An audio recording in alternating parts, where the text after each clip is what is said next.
অজয় চমকিয়া ভালো করিয়া চোখ মেলিয়া চাহিতেই দেখিল কেহ নাই। আগের মতোই সে একা বসিয়া আছে। শুধু একটা দমকা বাতাসে লেখার অট্টহাস্য চারিদিকে ছড়াইয়া পড়িতেছিল।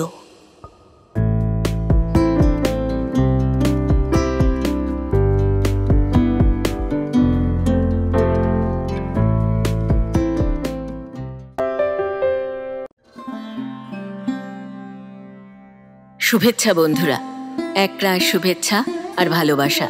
আমি অর্পিতা, আর আপনারা শুনছেন এক ব্যাগ গপ্প ইউটিউব চ্যানেল। বন্ধুরা, শুরুতেই একটা ছোট্ট অনুরোধ।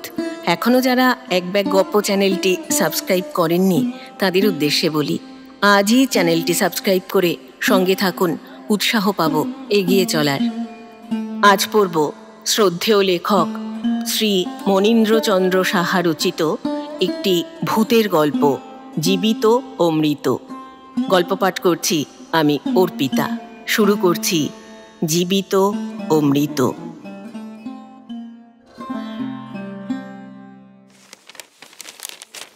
অজয় চিঠিখানি লইয়া আবার পড়িতে লাগিল।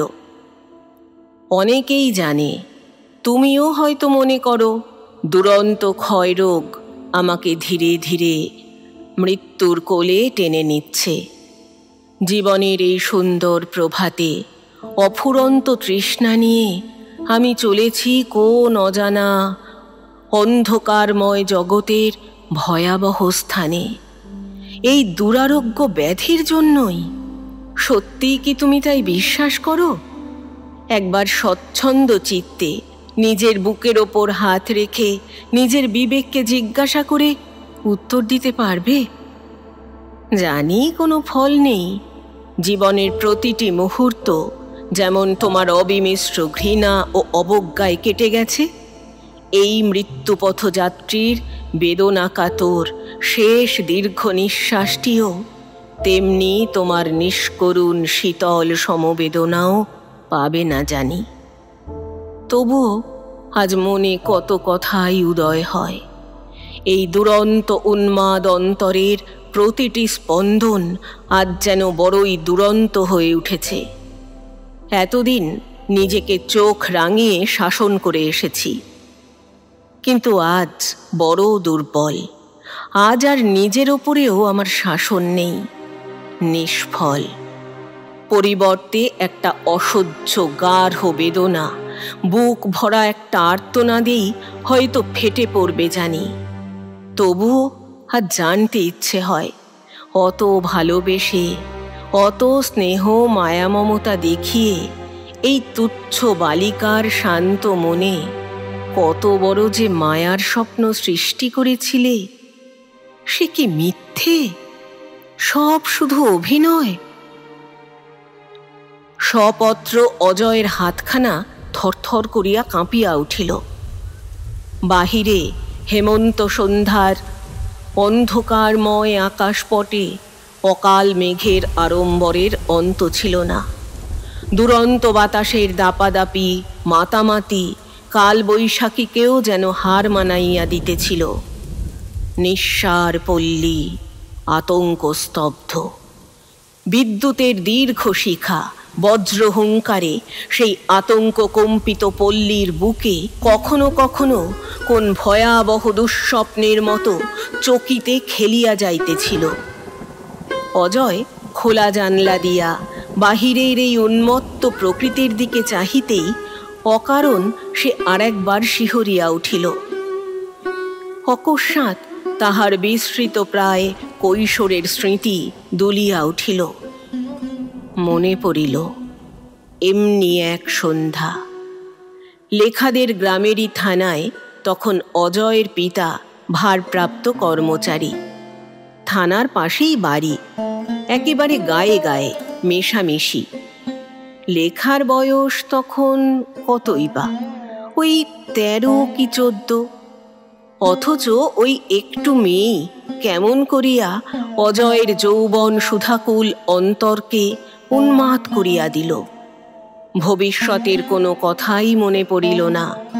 সংসার অনভিজ্ঞ এই দুইটি তরুণ প্রাণ আপন ভুলিয়া পরস্পরের অন্তর লইয়া স্বর্গ সৃষ্টি করিল। সে কত আশা, কত আনন্দ, সুখের কি গভীর উন্মাদনা, আকাঙ্ক্ষার কি সুনিবিড় অনুভূতি। একটা সুখ স্বপ্ন, আদিও নাই অন্তও নাই, অবিচ্ছেদ্য আশার কি গাঢ় মোহ। সেই কাল সন্ধ্যা, সন্ধ্যার অন্ধকার জমিয়া জমিয়া দৃষ্টির অচল হইয়া উঠিল। সেই গাঢ় তমিস্রায় ঢাকা আকাশ ভরিয়া কখন যে আরো মেঘ জমিয়াছে কেই বা তাহা জানে। অকস্মাৎ মেঘ গর্জিয়া উঠিল। তিমির ঘন আকাশের বুক চিরিয়া বিদ্যুতের একটা তীব্র শিখা আপন ভোলা দুইটি প্রাণীকে চমকিয়া দিয়া আবার কোন অতল কালোয় তলাইয়া গেল। পাগল বাতাস কোথা হইতে হায় হায় করিয়া উঠিল। অজয় লেখা শিহরিয়া উঠিল। কে জানি কেন লেখার অন্তর দুলিয়া উঠিল। কালো চোখ দুইটি আপনা আপনি জলে ভরিয়া উঠিবার উপক্রম করিল। অজয়ের ডান হাতখানি মুঠার মধ্যে লইয়া গাঢ় স্বরে লেখা কহিল, সত্যি যাবে অজয়? হয়তো আর দেখা হবে না। এক ফোঁটা জল তাহার বেদনাকাতর চোখ দুইটি হইতে গড়াইয়া পড়িল। গাঢ় অন্ধকারে অজয়ের তাহা চোখে পড়িল না, কিন্তু স্বরের সেই করুণ আবেগটুকু অপূর্ব মাধুর্য মাদকতায় অজয়ের অন্তর ভরিয়া দিল। অজয় লেখাকে উন্মাদের মতো বুকের উপর চাপিয়া ধরিয়া তাহার তুলতুলে নরম ঠোঁট দুইটির উপর নিজের কম্পিত ওষ্ঠ চাপিয়া উন্মত্ত কণ্ঠে কহিল, পাগলি, লেখা যে অজয়ের ঘরের লক্ষ্মী। লক্ষ্মীহীন হয়ে সে কি একদিনও থাকতে পারে? লেখার মুগ্ধ কণ্ঠে ভাষার সঞ্চার হইল না, শুধু তাহার কম্পিত তনুখানি অজয়ের উষ্ণ স্পর্শে যেন অনাস্বাদিত পুলক ধারায় ধীরে ধীরে ঘুমাইয়া পড়িল। একটা মধুর স্বপ্ন তাহার সেই সুখনিদ্রিত চক্ষু পল্লবে বারবার ফুটিয়া উঠিতে লাগিল। সেই সুখ সন্ধ্যা, সেই কাল সন্ধ্যা তাহাদের জীবনে আর দ্বিতীয়বার ফিরে আসে নাই। হেমন্তের মেঘ ভারাক্রান্ত আকাশ বিগত দিনের সুখ স্মৃতি বেদনায় নীরবে নিষ্ফল অশ্রুবর্ষণ করিয়া চলিয়া গিয়াছে। কত বসন্ত প্রভাতের আনন্দ সমারোহ এমনি একটি দিনের কথা মনে করিয়া অকস্মাৎ বিষাদ স্তব্ধ হইয়া একটা গাঢ় দীর্ঘশ্বাস ফেলিয়া উন্মনা হইয়া গ্রীষ্মের বুক ফাটা হা হা দীর্ঘশ্বাসের মধ্যে চেতনা হারাইয়া ফেলিয়াছে। শোকাকুল বরষার মেঘ গাঢ় সজল আকাশ অজস্র চোখের জল ফেলিয়াছে। কতদিন, কতবার। বাহিরে দীর্ঘশীর্ষ নারিকেল বৃক্ষটি দাউ দাউ করিয়া জ্বলিয়া উঠিয়া বজ্র ফাটিয়া পড়িল। অজয় সচকিত হইয়া চোখের জল মুছিয়া কম্পিত হস্তে আর একবার পত্রখানি আলোর নিকট তুলিয়া ধরিল। জীবনের অজস্র ক্ষণগুলি অত্যন্ত সংক্ষিপ্ত হয়ে এসেছে। ভয় হয় যখন এই চিঠি তুমি পাবে। ওফ, আজ মরণকে পেয়েও মরতে কত ভয় করছে। অথচ এতদিন ধরে শুধু মনে মনে একেই ডেকে এসেছি। আজ শেষ দিনে পৃথিবী আমায় পাগল করে তুলেছে। তোমার স্মৃতি আমাকে লোভাতুর করেছে। বুক জোড়া অনন্ত পিপাসা, অথচ উপায় নাই, উপায় নাই। কোনো এক সময় সব শেষ হয়ে যাবে। কিন্তু না, কি বা হবে, সবই বুঝি। তবুও আজ আর পারছি নে। এই শেষ সময়টায় এই ছেলে মানুষই যেন আমাকে পাগল করেছে। একবার কি আসতে পারো না? তেমনি কাছে বসে তেমনি মাথাটি বুকের ওপর চেপে ধরে ঠোঁটখানা এই মৃত্যুপথযাত্রীর শীতল ওষ্ঠের উপর রেখে তেমনি গাঢ় স্বরে সেই অতীত দিনের মতো একটি বার, শুধু একটি বার লেখা বলে ডাকতে পারো না? কিছু না, শুধু শুনব সেই মোহময় স্বরের সুর ও সমারোহ। সব গিয়েছে, কেবল ওইটুকু একটি বার, শুধু একটি বার। অজয়ের হাত হইতে পত্রখানি স্খলিত হইয়া পড়িল। একটা দমকা বাতাস সমস্ত ঘরখানিকে সবেগে নাড়িয়া দিয়া একটা বিদ্রূপের মতো অজয়ের কানের কাছে ফাটিয়া পড়িল। অজয় থমকিয়া দাঁড়াইল। সম্মুখের দিগন্ত বিস্তৃত তরুলতা ছায়াবিহীন রৌদ্রতপ্ত ধূসর প্রান্তরের দিকে চাহিয়া তাহার শ্রান্ত ক্লান্ত পা দুইখানি যেন ভাঙিয়া পড়িল। অথচ এই মাঠটা পার হইতে পারিলেই লেখাদের গ্রাম। অজয় অসহায় করুণ নেত্রে দিগন্তের সেই অস্পষ্ট সারি সারি কালো অচিন গাছগুলির দিকে এক দৃষ্টে চাহিয়া রহিল। উহারি পর লেখাদের সাদা ধবধবে বাড়ি। ছোট একটা দীর্ঘ নিঃশ্বাস ফেলিয়া শ্রান্তভাবে অজয় পাশের অশ্বত্থ ছায়ায় বসিয়া পড়িল। ঝিরঝিরে বাতাস অজয়ের ক্লান্ত দেহের উপর গভীর আলস্যে ছড়াইয়া পড়িতেছিল। শ্রান্ত চোখ দুইটি গভীর ঘুমে জড়াইয়া আসিতেছিল। অজয়! শিহরিয়া উঠিয়া অজয় চোখ মেলিয়া চাহিয়া বিস্ময়ে স্তব্ধ হইয়া গেল। তাহার অসার কণ্ঠ হইতে একটা ভয়ার্ত অস্পষ্ট স্বর বাহির হইয়া আসিল। লেখা! লেখা মাথা দুলাইয়া হিহি হিহি করিয়া তীব্র হাসি হাসিয়া উঠিল। উফ, সে কি হাসি! অজানিত ভয়ে অজয়ের সর্বশরীর কাঁটা দিয়া উঠিল। তাহার অপলক চোখ দুইটাতে একটা ভীষণ আতঙ্ক যেন মূর্ত হইয়া উঠিল। অজয় কথা কহিতে পারিল না। ললিত ঝঙ্কার তুলিয়া লেখা কহিল, চিনতে পারছ না? তা পারবে কেন? শেষের কথাগুলি যেন গাঢ় বেদনা ভরা। অজয় ভয়ে ভয়ে চোখ তুলিল, কথা কহিতে চাহিল, কিন্তু তাহার কণ্ঠ যেন কে সবলে রুদ্ধ করিয়া দিয়াছে। শুধু ঠোঁট দুইখানি বার কয়েক নড়িয়া উঠিল মাত্র। লেখা আবার হাসিয়া উঠিল, সেই হাসি অজয়ের দেহের প্রতিটি লোমকূপ দিয়া সেই তীব্র করুণ ভীষণ হাস্যের সকম্প ভীতি সর্বাঙ্গে ছড়াইয়া পড়িয়া যেন গাঢ় হিমে জমিয়া উঠিল। সর্বশরীর ব্যাপিয়া শব্দ স্পর্শ জ্ঞানহীন ভয়াবহ নিঃসারতা। একটা দীর্ঘশ্বাস ফেলিবার, একটু আর্তনাদ করিবার ক্ষমতাও নাই। লেখা সরিয়া বসিল। তাহার লীলায়িত কমনীয় তনুর প্রত্যেক অঙ্গ সঞ্চালনে নিঃসীম শীতলতা ঝরিয়া পড়িতে লাগিল। উফ, সে কি কনকনে ঠান্ডা! অজয় যেন জমিয়া গেল। করুণ হাসিয়া উচ্ছ্বসিত কণ্ঠে লেখা কহিল, চিনতে পারছ না? আমি যে তোমারই লেখা। অকস্মাৎ লেখা আর্তনাদ করিয়া ফাটিয়া পড়িল। উফ, সে কি করুণ ক্রন্দন! অজস্র জলধারা বর্ষণ করিয়া বেদনা ম্লান চোখ দুইটির শীতল দৃষ্টি ফেলিয়া লেখা কহিল, ওগো, কেন আগে এলে না? কেন আগে এলে না? এলেই যদি, তবে কেন 2 দিনও আগে এলে না? তাহলে... কথাটা আর শেষ করিতে পারিল না। অসমাপ্ত কথার মাঝেই আবার সে আর্তনাদ করিয়া কাঁদিয়া উঠিল।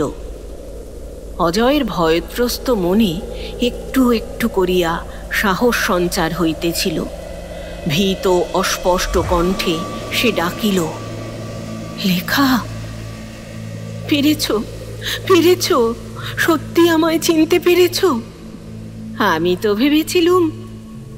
লেখা তাহার মৃণাল ভুজ বল্লরি দিয়া অজয়ের কণ্ঠ জড়াইয়া ধরিল। সাপের চেয়েও হিম শীতল সেই স্পর্শ নিষ্করুণভাবে অজয়ের মাংসের ভিতর যেন কাটিয়া বসিল। অজানিত ভয়ে আবার তাহার চেতনা বিলুপ্ত হইয়া আসিতেছিল। কিন্তু যৌবনের গর্ব অকস্মাৎ ভ্রুকুটি করিয়া উঠিল। সে খেপিয়া গেল নাকি? লেখাকে ভয় কি? অসুস্থ শরীরে বাড়ি ছাড়িয়া এত দূর আসিবার সঙ্গত কারণ নাও থাকিতে পারে, কিন্তু জ্বর বিকার অসম্ভবকে সম্ভব করে। কে জানে লেখার? কিন্তু যদি তাই হয়, যদি মরণের... একটা অবিশ্বাসের কঠিন হাসি তাহার ঠোঁটের ওপর দিয়া মিশাইয়া গেল। কতকটা পরিষ্কার কণ্ঠে কহিল, লেখা, তোমার চিঠি পেয়েই এসেছি। লেখা তাহার চোখের গাঢ় দৃষ্টি মেলিয়া চাহিল। অজয় একবার একটু কাঁপিয়া উঠিল, কিন্তু পরক্ষণেই অভিমান ক্ষুণ্ণ স্বরে কহিল, অন্যায় না হয় আমারই হয়েছে, কিন্তু তুমিও তো দুদিন আগে চিঠি দিতে পারতে। ভুল আমি যতই করতে পারি, কিন্তু এও তো জানো তোমার ডাক অবহেলা আমি করতে পারি না। পারি কি? লেখার চোখ দুইটি ছলছল করিয়া উঠিল। অস্পষ্ট অশ্রুগাঢ় স্বরে কহিল, পারো না, কিন্তু অভিমানী আজ আমায়... বলো রে হরিবোল, বলো রে হরিবোল, বলো রে হরিবোল, বলো রে। অন্তহীন প্রান্তরের এক দিক হইতে সেই ভয়াবহ চিৎকারের ভীষণতা সহসা উভয়কে সচকিত করিয়া দিয়া গেল। লেখা চঞ্চল হইয়া উঠিল। করুণ চোখ দুইটির মিনতি ভরা দৃষ্টি নিথর হইয়া আসিল। ব্যাকুল কণ্ঠে সে কহিল, অজয়, আমি যাই, আমি... অজয় তাহার মৃত্যু শীতল হাতখানি চাপিয়া ধরিল। সেই ভয়াবহ শীতলতায় তাহার শরীর আর একবার শিহরিয়া উঠিল। তাহার কণ্ঠের স্বর আবার রুদ্ধ হইয়া গেল, বলো হরি, হরিবোল, বলো হরি, হরিবোল, বলো হরি, হরিবোল, বলো হরি, হরিবোল। লেখা অজয়ের হাত ছাড়াইয়া তীর বেগে উঠিয়া দাঁড়াইয়া ব্যাকুল কণ্ঠে কহিল, আর না, অজয়, অজয়, আমায় যেতে হবে, যেতে হবে, অজয়, অজয়।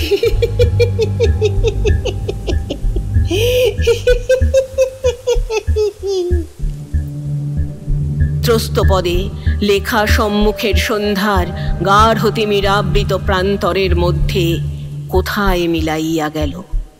শুধু তাহার কণ্ঠের তীব্র হাস্য অজয়কে ভীত স্তব্ধ করিয়া দিল। সেই নিস্তব্ধ প্রান্তরের বক্ষ ভেদ করিয়া কতগুলি অস্পষ্ট কণ্ঠের শব্দ শোনা যাইতে লাগিল, এবং অনতিবিলম্বে পাশের আতাঝোপের পাশ হইতে কয়েকটি লণ্ঠনের বাতির তীব্র আলোক রশ্মি অজয়ের চোখ মুখের উপর আসিয়া পড়িতেই তাহার চেতনা যেন ফিরিয়া আসিল। বলো রে হরিবোল, বলো রে হরিবোল, বলো রে হরিবোল, বলো রে হরিবোল, বলো রে। শ্মশান যাত্রীর দল একবারে অজয়ের সম্মুখে আসিয়া পড়িল, এবং লণ্ঠনের উজ্জ্বল আলোকের প্রতি দৃষ্টি পড়িতেই অজয় চিৎকার করিয়া উঠিল, ভবতোষ বাবু!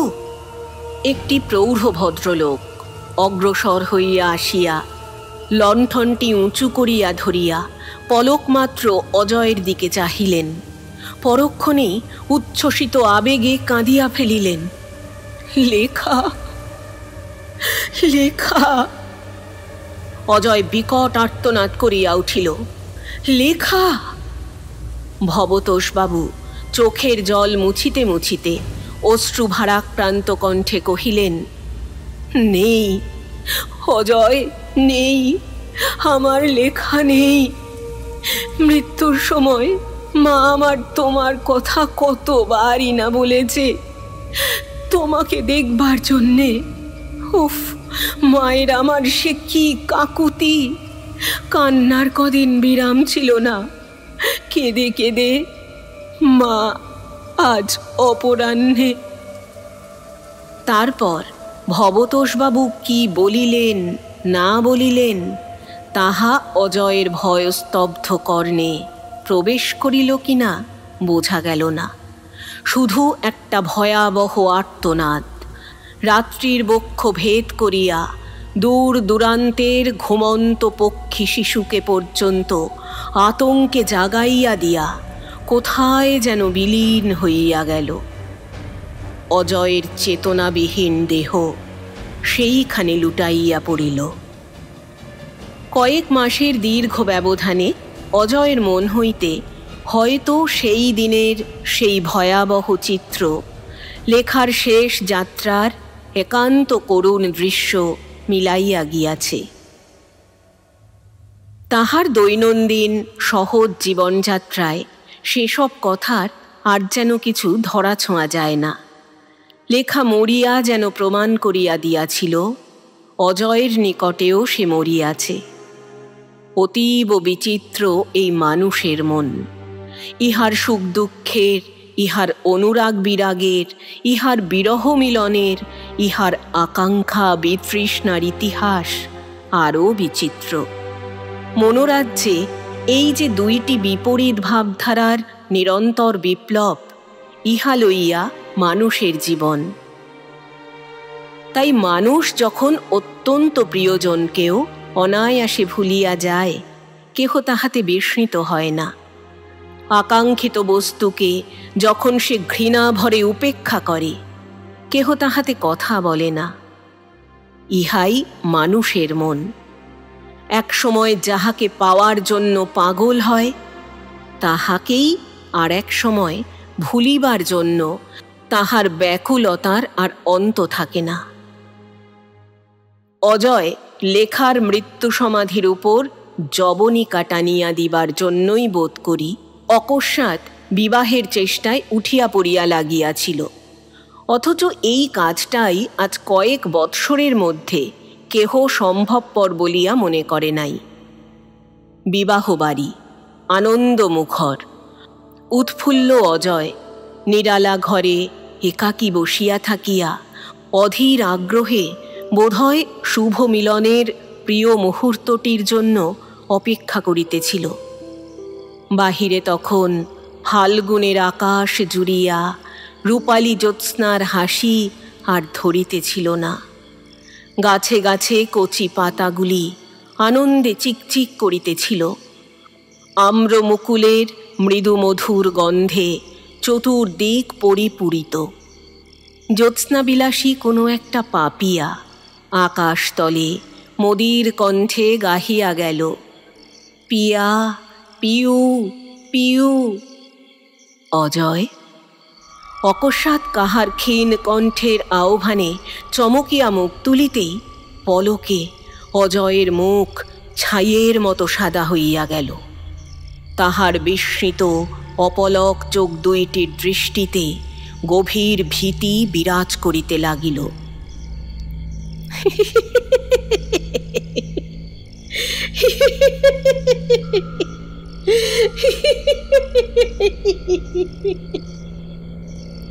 লেখা খিলখিল করিয়া হাসিয়া উঠিল।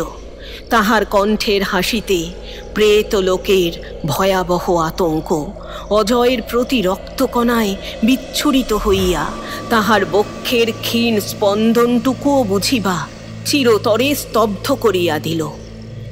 দুইটি ভয়ত্রস্ত চক্ষের দৃষ্টি মেলিয়া অজয় পাথরের মূর্তির মতো লেখার অসার অনর দেহ এবং বরফের ন্যায় সাদা মুখের দিকে চাহিয়াছিল। লেখা ঝুপ করিয়া অজয়ের পাশে বসিয়া পড়িল। একবার পলকহীন চোখের দৃষ্টি মেলিয়া অজয়কে দেখিয়া লইয়া লেখা কহিল, সুমতি আমার চেয়েও সুন্দরী না? তাকে ভালোবাসো না? ভালো বুঝি খুব বাসো? খুব। লেখার কণ্ঠের সেই বিকৃত স্বর অজয়ের বরফের মতো জমিয়া যাওয়া হৃৎপিণ্ডের উপর আর্তনাদ করিয়া ছড়াইয়া পড়িল। অজয় কোনো রূপে তাহার ভয় চকিত দৃষ্টি দিয়া চাহিয়া দেখিল। লেখার চোখ দুইটি অশ্রু সজল, তাহার সাদা মুখখানির উপর বেদনা সুস্পষ্ট। অজয় কি বলিতে গেল, কিন্তু অনেক চেষ্টা করিয়াও বলিতে পারিল না। লেখা অকস্মাৎ সেই আগের দিনের মতো আবদারের সুরে বলিতে লাগিল, আমাকে কি বিয়ে করতে পারতে না? পারতে না? পারতে না? কয়েক মুহূর্ত অজয়ের চোখের দিকে সে অপলক দৃষ্টিতে চাহিয়া রহিল। তারপর সুগভীর একটি দীর্ঘশ্বাস ফেলিয়া কাতর কণ্ঠে কহিল, তবে আমায় ভুলিয়েছিলে কেন? কেন আমায় স্পর্শ করে আমার অন্তরে কামনা জাগিয়েছিলে? কেন উন্মাদ বাসনার সৃষ্টি করে আকণ্ঠ পিপাসা দিয়ে আমার বুকে আগুন জ্বেলে দিয়েছিলে? আমি তোমার কি করেছিলুম? কেন তুমি আমায় মিষ্টি কথায় ভুলিয়ে ভুলিয়ে আমার জীবনটা নষ্ট করে দিলে?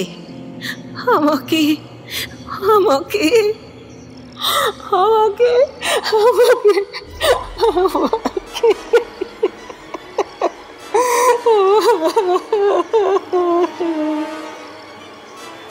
লেখা দুই হাত দিয়া মুখ ঢাকিয়া হাউ হাউ করিয়া বুক ভাঙা কান্না কাঁদিতে লাগিল। অবসন্ন ভয় কম্পিত শ্লথ হস্ত লেখার মাথার উপর রাখিয়া অজয় অস্ফুট কণ্ঠে কহিল, লেখা? লেখা? কে লেখা?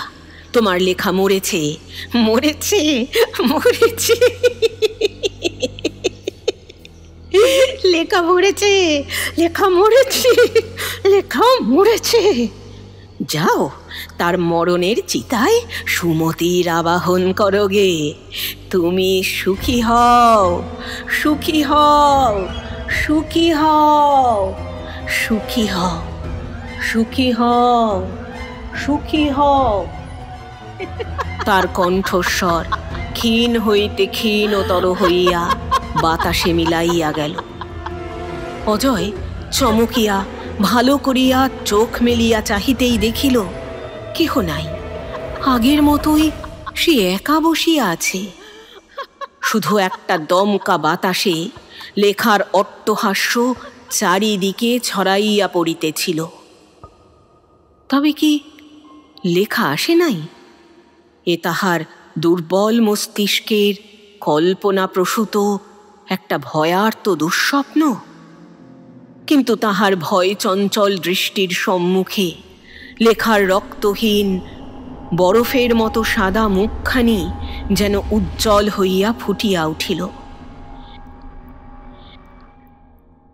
সুমতি ঠিক বুঝিতে পারে না তাহার স্বামীর কি অসুখ। জ্বর নাই, বাহ্যিক কোনো রোগ লক্ষণও তাহার সতর্ক দৃষ্টিতে পড়ে না। অথচ অজয় দিন দিন শুকাইয়া উঠিতেছে। তাহার সমস্ত মুখ চোখে যেন একটি সুগভীর আতঙ্ক পরিস্ফুট। আহারে সুখ নাই, নিদ্রায় শান্তি নাই। সমস্ত দিন ব্যাপিয়া কি যেন সে দেখে। তাহার ব্যাকুল নেত্রের বিহ্বল দৃষ্টি কি দেখিয়া শিহরিয়া ওঠে। সুমতি মিনতি করে, কত কথা জিজ্ঞাসা করে। অজয় শুধু ম্লান হাসে, কিচ্ছু বলে না। সুমতির ভারী দুঃখ।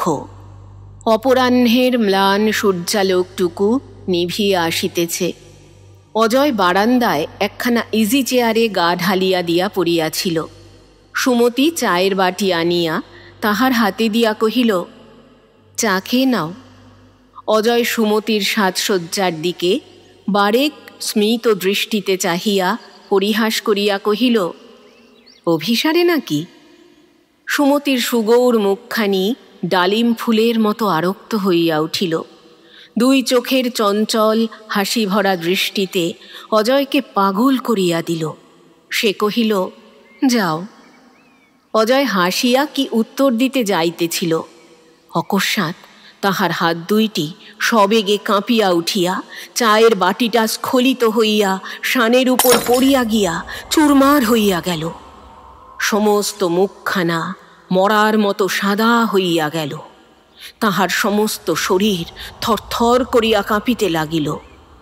সুমতি স্বামীর আকস্মিক ভাবান্তর লক্ষ্য করিয়া আতঙ্ক দৃষ্টিতে চতুর্দিকে চাহিতে লাগিল, কিন্তু কিছুই দেখিতে পাইল না। অথচ কেমন একটা বিহ্বলতা তাহার কর্তব্য বুদ্ধিকে পর্যন্ত যেন বিপর্যস্ত করিয়া দিল। কি যে করিবে তাহা সে বুঝিতে পারিল না। অকস্মাৎ ইঞ্জিনের তীব্র হুইসেলের মতো সুতীব্র অট্টহাস্যে সুমতির পদনখর হইতে মস্তকের কেশ পর্যন্ত যেন ভয়ে শিহরিয়া খাড়া হইয়া উঠিল। সে কাঁপিতে কাঁপিতে মেঝের উপর বসিয়া পড়িল।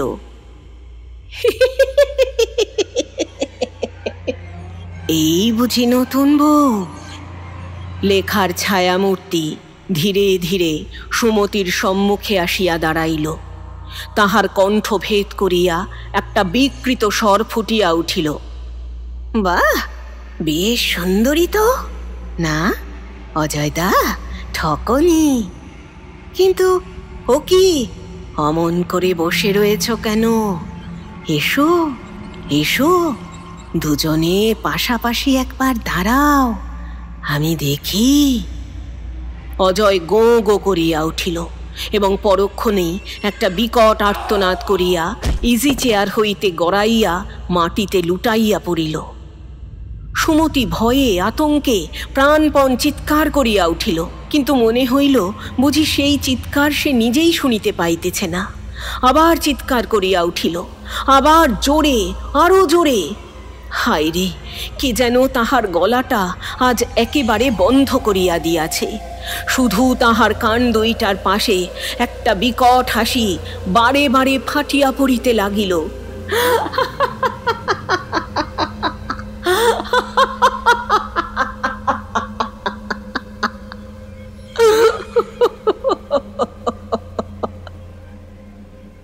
সমস্ত শুনিয়া সুমতি সুদীর্ঘ নিঃশ্বাস ফেলিয়া ম্লান কণ্ঠে কহিল, বেশ, লেখাকে বিয়ে করলে না কেন?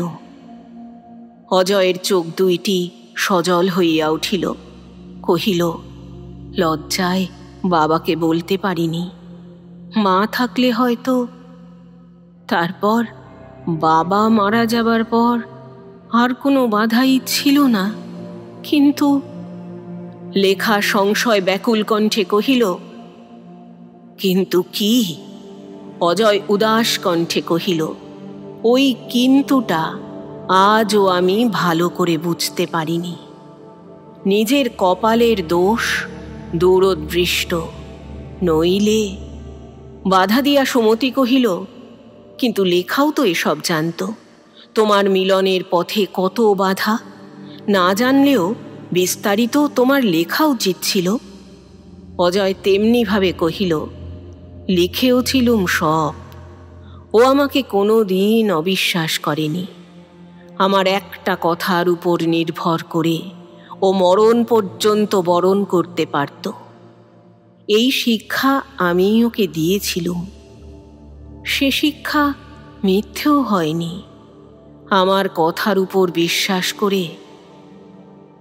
কিন্তু অমন করে মোলো কেন? তুমি তো তাকে কখনো প্রত্যাখ্যান করনি। তা করিনি, কিন্তু এরই মধ্যে মামা এসে এক গোল বাঁধালেন। মামিমার কোনো বোনের এক রূপসী মেয়ে।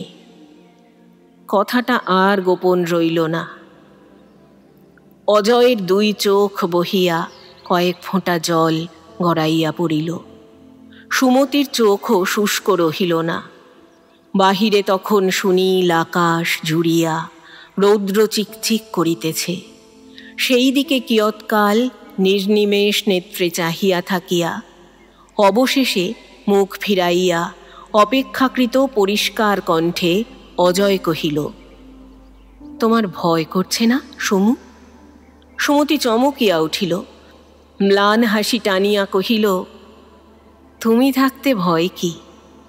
অজয় ঝুঁকিয়া পড়িয়া সুমতির হাত ধরিয়া টানিয়া প্রায় বুকের কাছে আনিয়া তাহার ম্লান মুখ উঁচু করিয়া তুলিয়া ধরিয়া পরিহাস তরল কণ্ঠে বলিল, এই মুখখানা। কিন্তু সবটা শেষ করিতে পারিল না। অজয়ের গায়ে গাত্র স্পর্শ হওয়ায় সুমতি চমকিয়া উঠিয়া কহিল, এ কি, এ যে পুড়ে যাচ্ছে, জ্বর হয়েছে নাকি? বলিয়া ভালো করিয়া তাহার কপালের উষ্ণতা পরীক্ষা করিতে গিয়া মনে মনে শিহরিয়া উঠিল। অজয় সুমতির ভাব দেখিয়া হাসিল, কহিল, ও তো আমার রোজই হয়, এইটুকুতেই তোমার ভয়? কিন্তু স্বামীর কথায় সুমতির মনের ভয় গেল না। বুকের ভিতর কেমন যেন হা হা করিয়া উঠিল। স্বামীর তো পূর্বেও জ্বর হইয়াছে, কিন্তু অন্তরের মধ্যে এমন হাহাকার তো সে কোনোদিন শুনিতে পায় নাই। আতঙ্ক কম্পিত কণ্ঠে সে স্বামীকে কহিল, কিসে যে তোমার হাসি আসে? রেধোকে পাঠিয়ে দি, ডাক্তার আনুক। অজয় আবার হাসিল। নানাভাবে সুমতিকে প্রবোধ দিল, সামান্য একটু জ্বর, জ্বরও ঠিক নয়, মাত্র গাটা একটু গরম হইয়াছে, এ তো সবারই হয়, এরই জন্য অত উতলা কেন? তেমন কিছু হয় না হয় ভোরে। কিন্তু তাহার সমস্ত কথা ওলট পালট করিয়া দিয়া রাত্রেই ভীষণ জ্বর তাহাকে পাগল করিয়া দিল। ভোরে ডাক্তার আসিল, ঔষধের ব্যবস্থা হইল, চারিদিকে হুলস্থুল পড়িয়া গেল। দেবদেবীর কাছে সুমতি মাথা কুটিতে লাগিল, কিন্তু অজয়ের অবস্থা ক্রমশ যেন খারাপের দিকে যাইতে লাগিল। দিবারাত্রি জ্ঞান নাই, কি যে ভুল বকিতেছে। সুমতি বুঝিল তাহার কপাল পুড়িয়াছে। জোর করিয়া লেখার স্বামীকে সে দখল করিয়াছিল, আর কিছু নয়, লেখাই আজ সেই দখল উল্টাইতে বসিয়াছে। ঔষধপত্র, ডাক্তার, কবিরাজে এ রোগের কিছুই করিতে পারিবে না। যাহার জিনিস সে লইতে আসিয়াছে, মানুষ কি করিয়া ঠেকাইবে? দেবতার অঙ্গনে অসহায় সুমতি মাথা কুটিতে লাগিল।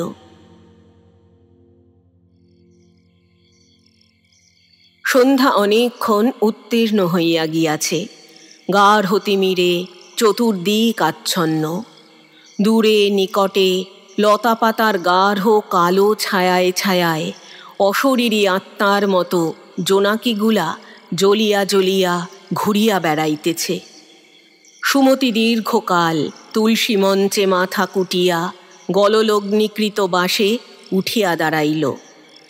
তাহার দুইটি চোখ অশ্রুপ্লাবিত, স্ফীত, কোমল বুকখানি অব্যক্ত ক্রন্দনোচ্ছ্বাসে কখনো কখনো কাঁপিয়া উঠিতেছে। সুমতি উঠিয়া অনন্ত আকাশের দিকে চাহিয়া অলক্ষ্য দেবতার উদ্দেশ্যে অন্তরের সমস্ত বেদনা ঢালিয়া দিয়া অশ্রুধারায় প্রার্থনা করিল, হে ভগবান, আমাকে নাও, ওকে নিরাময় করো, ওকে শান্তি দাও। সুমতি, বস।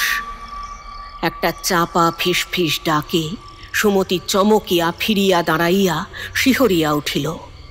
লেখার সমস্ত শরীর যেন গাঢ় অন্ধকারের সহিত লেপিয়া একাকার হইয়া গিয়াছে।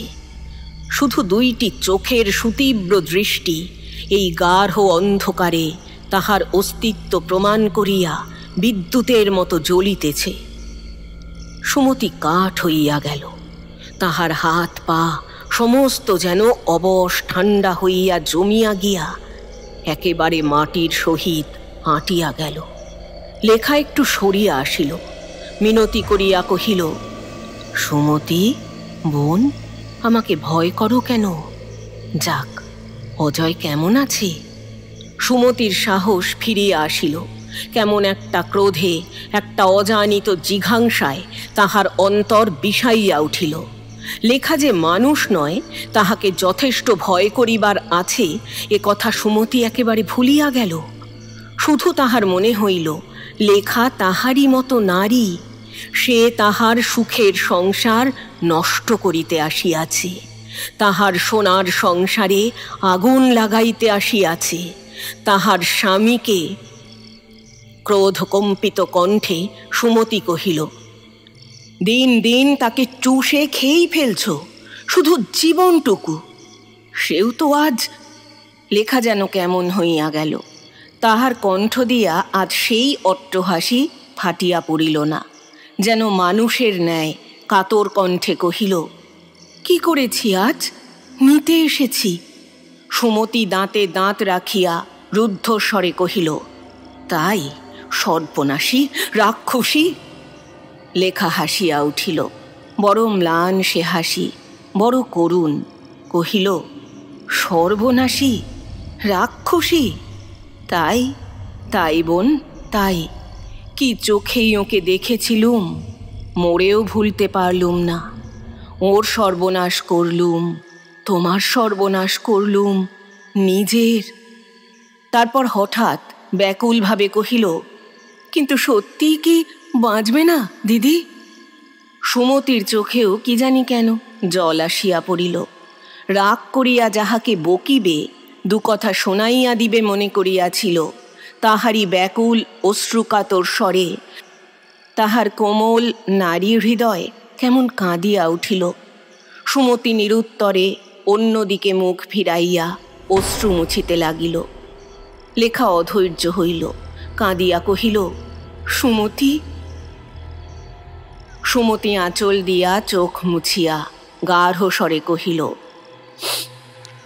বাঁচবে যদি তুমি আর না আসো, আর না তাকে দেখা দাও। লেখার সমস্ত মুখখানির ওপর অব্যক্ত যন্ত্রণা, অপরিসীম বেদনা ফুটিয়া উঠিল। সুমতি কাতর হইয়া উঠিল। গল্পে সে অনেক শুনিয়াছে, রূপকথায় অনেক পড়িয়াছে, কিন্তু অশরীরী আত্মার এই বিরহ মলিন মুখের অবর্ণনীয় কাতরতা আজ সত্য সত্যই চোখে দেখিল। সে অপরিসীম বেদনায়, নির্বাক বিস্ময়ে লেখার মুখের দিকে স্তব্ধ হইয়া চাহিয়া রহিল। লেখা কতকটা আত্মগতভাবেই যেন অতি কষ্টে উচ্চারণ করিল, আর তাকে যদি দেখা না দিই? সুমতি বোন, তাই হবে। আর আসবো না, বুক ফেটে গেলেও আর দেখা দেব না। ওকে দেখো দিদি, ও যে। কিন্তু এই ফুল দুটি ওর কপালে ছুঁয়ে ওর বালিশের তলায় রেখে দিও। না না না, এ খারাপ কিছু নয়, দেবতার নির্মাল্য। এতেইও সেরে যাবে, মনের ভয় কেটে যাবে। একবার দিদি। না না, আর নয়, থাক, তুমি সুখী হও ভাই। সুমতি সভয়ে দেখিল অকস্মাৎ যেমন অতল কালো অন্ধকার হইতে লেখা ভাসিয়া উঠিয়াছিল, তেমনি সেই অতল অন্ধকারে চক্ষের পলকে মিশিয়া গেল। তাহার চিহ্ন মাত্র নাই, শুধু সেই ফুল দুইটি লেখার আগমনের সাক্ষী স্বরূপ তখনও তাহার হাতের মধ্যে তেমনিভাবে ধরা আছে। অজয় সারিয়া উঠিল। সেই হইতে আর লেখা আসে নাই।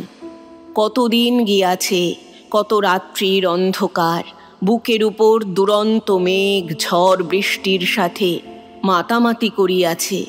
ঘরের ভিতর হইতে সুমতি কান পাতিয়া কি শুনিয়াছে, কখনো কখনো ভয়ে শিহরিয়া উঠিয়াছে। অজয় হাসিয়া সুমতিকে বুকের মধ্যে চাপিয়া ধরিয়া সোহাগ ভরা কণ্ঠে বলিয়াছে, কি ভীতু! বাইরে ঝড় হচ্ছে, বৃষ্টি পড়ছে, তারই শব্দ, আর তুমি কি না। সুমতি তাহা বিশ্বাস করে নাই। তাহার কর্ণে কর্ণে লেখার বুক ফাটা ক্রন্দনোচ্ছ্বাস ভাসিয়া ওঠে। তাহার সুদীর্ঘ দীর্ঘশ্বাস সে যেন আজও স্পষ্ট শুনিতে পায়। বাহিরে বাতাসের গোঙানি, বৃষ্টির ঝমঝম শব্দে সুমতি শিহরিয়া উঠিয়া মনে করে, লেখাই বুঝি তাহার অতৃপ্ত হৃদয়ের মরুতৃষ্ণা লইয়া এই বাড়িটার চারিধারে অমন করিয়া কাঁদিয়া কাঁদিয়া ঘুরিয়া বেড়াইতেছে। ভীতা সুমতি তন্দ্রা জড়িত চক্ষে আরও ভয়ে স্বামীকে জড়াইয়া ধরিয়া শিহরিয়া ওঠে।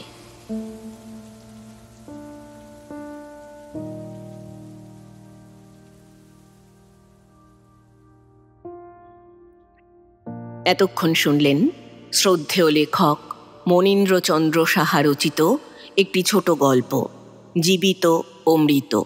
গল্প পাঠ করলাম আমি অর্পিতা। প্রচ্ছদ এঁকেছেন মোনালিসা। উপস্থাপনায় এক ব্যাগ গপ্প ইউটিউব চ্যানেল। বন্ধুরা, আবার আসবো আগামী সপ্তাহে আবার কোনো ভালো লাগা গল্প নিয়ে। আজ তাহলে বিদায় নিচ্ছি। সবাই ভালো থাকবেন, সুস্থ থাকবেন। আর হ্যাঁ, গল্প পাঠ ভালো লাগলে চ্যানেলটি লাইক, কমেন্ট, শেয়ার ও সাবস্ক্রাইব করে পাশে থাকবেন।